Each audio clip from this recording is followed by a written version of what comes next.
चलिए, आज बात करते हैं रामपुर नाम के एक गांव की। एक ऐसा गांव जो हर रोज एक डेडलाइन के खौफ में जीता है। और ये कोई मामूली डेडलाइन नहीं है, ये एक ऐसा नियम है जिसे तोड़ने की सजा शायद मौत से भी कहीं ज्यादा भयानक है। सोचिए, पहाड़ों के बीच बसा एक खूबसूरत सा गांव रामपुर। लेकिन जैसे ही घड़ी में रात के 9 बजते हैं ना, एक अजीब सी घंटी बजती है और उसके बाद पिन ड्रॉप साइलेंस, एकदम भयानक सन्नाटा। हर घर में एक डर का माहौल बन जाता है। ऐसा लगता है जैसे 9 बजे के बाद ये गांव किसी और ही दुनिया का हिस्सा बन जाता है। और हर शाम ठीक 9 बजने से पहले गांव के सरपंच विक्रम सिंह की आवाज लाउडस्पीकर पर गूंजती है। और ये कोई सलाह नहीं होती, नहीं, ये एक सख्त हुक्म होता है, जिंदा रहने का हुक्म। एक सीधी सीधी चेतावनी कि रात 9 बजे की ये जो डेडलाइन है ना, बस यही जिंदगी और मौत के बीच की पतली सी लकीर है। तो रामपुर में अगर जिंदा रहना है तो बस ये 4 नियम है जिनका पालन करना ही पड़ता है, कोई ऑप्शन नहीं है। पहला, 9 बजने से 1 मिनट पहले भी घर के अंदर होना जरूरी है। दूसरा, सारी खिड़कियां, सारे दरवाजे एकदम कसकर बंद। तीसरा, घर की मेन दरवाजे पर नमक की एक रेखा खींचना। और चौथा, जो सबसे सबसे जरूरी नियम है, चाहे जो हो जाए, चाहे बाहर कोई भी हो, दरवाजा नहीं खोलना। चलिए, अब कहानी को थोड़ा और करीब से देखते हैं। अब बात करते हैं एक परिवार की और एक लड़के की, जिसका नाम है आर्यन। क्योंकि इसी के घर पर गांव का ये जो अनजाना सा डर है ना, वो एक भयानक हकीकत बनकर दरवाजे पर दस्तक देने वाला था। उस रात भी आर्यन ने सारे नियमों का पालन किया था। घर पूरी तरह से सुरक्षित था। दरवाजे पर नमक की रेखा भी खींची हुई थी। वो अपने कमरे में ही था जब अचानक उसकी खिड़की पर एक बहुत ही धीमी सी दस्तक हुई। और फिर एक ऐसी जानी पहचानी आवाज सुनाई दी जिसे वो शायद अपनी पूरी जिंदगी नहीं भूल सकता था। ये आवाज थी अनिल की, आर्यन का सबसे अच्छा दोस्त। वही अनिल जो पिछले महीने से एकदम रहस्यमयी तरीके से गायब था। और बस उसी पल गांव का वो सबसे बड़ा नियम आर्यन के लिए एक पर्सनल टेस्ट बन गया। अब आर्यन एक जबरदस्त कश्मकश में फंस गया।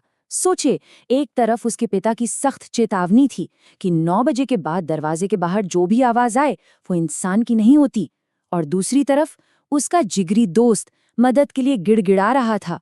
और फिर कुछ ही पलों में मदद की वो मासूम सी आवाज एक डरावनी धमकी में बदल गई। बस यही वो पल था जब आर्यन को पक्का यकीन हो गया कि खिड़की के बाहर जो भी है वो उसका दोस्त अनिल तो बिल्कुल नहीं हो सकता। वो इतना डर गया कि उसने झटके से पर्दे खींच दिए और पीछे हट गया।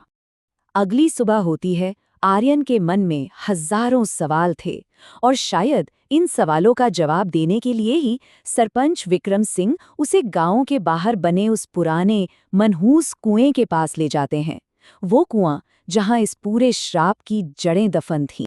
विक्रम सिंह बताते हैं कि ये कहानी आज की नहीं, 50 साल पुरानी है।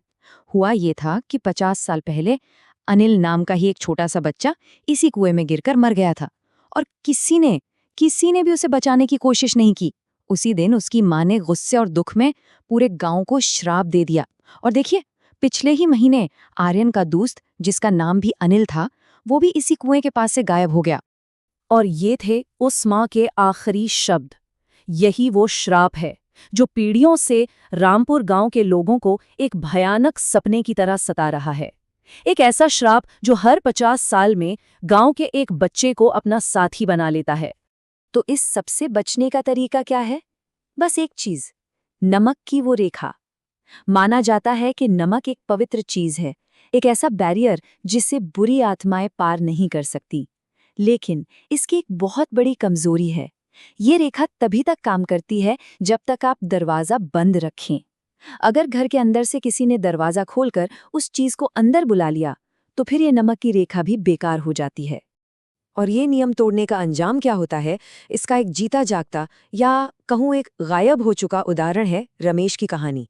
रमेश नाम का एक आदमी था जो इन सब बातों को अंधविश्वास मानता था। उसने नमक की रेखा नहीं बनाई, और एक रात उसे अपनी बेटी की आवाज सुनाई दी। वो बेटी जो 10 साल पहले मर चुकी थी। बस वो भावनाओं में बह गया, दरवाजा खोल दिया, और अंधेरे ने उसे अंदर खींच लिया। वो फिर कभी नहीं मिला। रमेश के इस घटना के बाद सरपंच विक्रम समझ जाते हैं कि अब बस बहुत हो गया। अब छिपकर और डरकर नहीं जिया जा सकता।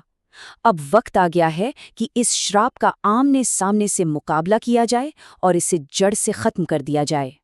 प्लान सुनने में तो बड़ा सीधा साधा था, लेकिन उतना ही खतरनाक भी। प्लान ये था कि विक्रम ठीक रात 9 बजे की डेडलाइन से पहले उसी शापित कुएं में उतरेंगे। उनके पास उस आत्मा को शांत करने और श्राप को तोड़ने के लिए सिर्फ 10 मिनट का वक्त होगा।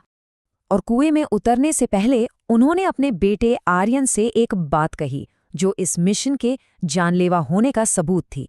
ये एक ऐसा सफर था जहां से वापसी की कोई गारंटी नहीं थी। और फिर वो नीचे उतरना शुरू करते हैं। हर एक पल के साथ तनाव बढ़ता जा रहा था। रात के 8:54। कुएं के अंधेरे से डरावनी आवाजें उन्हें चेतावनी देती हैं। 8:57 पर उनकी नज़र नीचे पड़े एक छोटे से बच्चे के कंकाल पर पड़ती है और ठीक 8:59 पर आखिरी पल में वो पूरे गांव की तरफ से माफी मांगते हैं और तभी सब कुछ शांत हो जाता है। एकदम खामोशी। जैसे ही गांव के मंदिर की घंटी में 9 बजने की पहली टन आवाज होती है, रस्सी में जोर का एक झटका लगता है। लोग फटाफट रस्सी खींचते हैं और विक्रम को बिल्कुल आखिरी सेकंड में सुरक्षित ऊपर खींच लिया जाता है। उस रात के बाद रामपुर गांव जैसे बदल ही गया। सालों पुराना श्राप टूट चुका था, लेकिन इस शांति के पीछे कुछ सवाल थे जो अभी भी हवा में तैर रहे थे। अब रामपुर की रातें बिल्कुल शांत होती हैं। दरवाजों पर होने वाली वो खौफनाक दस्तकें हमेशा के लिए बंद हो चुकी हैं। गांव वाले आखिरकार उस श्राप से आजाद हो चुके थे। लेकिन एक सवाल अभी भी बाकी था। उन लोगों का क्या हुआ?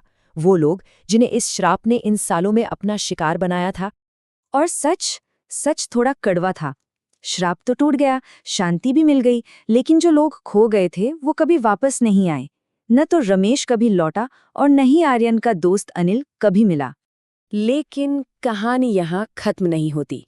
एक रात आर्यन यूं ही अपनी खिड़की से बाहर देख रहा था जब उससे दूर एक छोटे बच्चे की परछाई दिखी।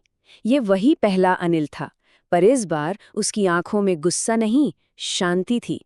उसने आर्यन को देखकर बस हल्का सा हाथ हिलाया और फिर धीरे धीरे अंधेरे में गायब हो गया। तो ये कहानी हमें एक बहुत ही गहरे सवाल के साथ छोड़ जाती है कि शायद कुछ दरवाजे हमेशा बंद ही रहने चाहिए। ये एक तरह की चेतावनी है कि कभी-कभी अतीत में की गई गलतियों की सजा आने वाली पीढ़ियों को भुगतनी पड़ती है, और कुछ राज अगर दफन ही रहे तो शायद सबके लिए बेहतर होता है।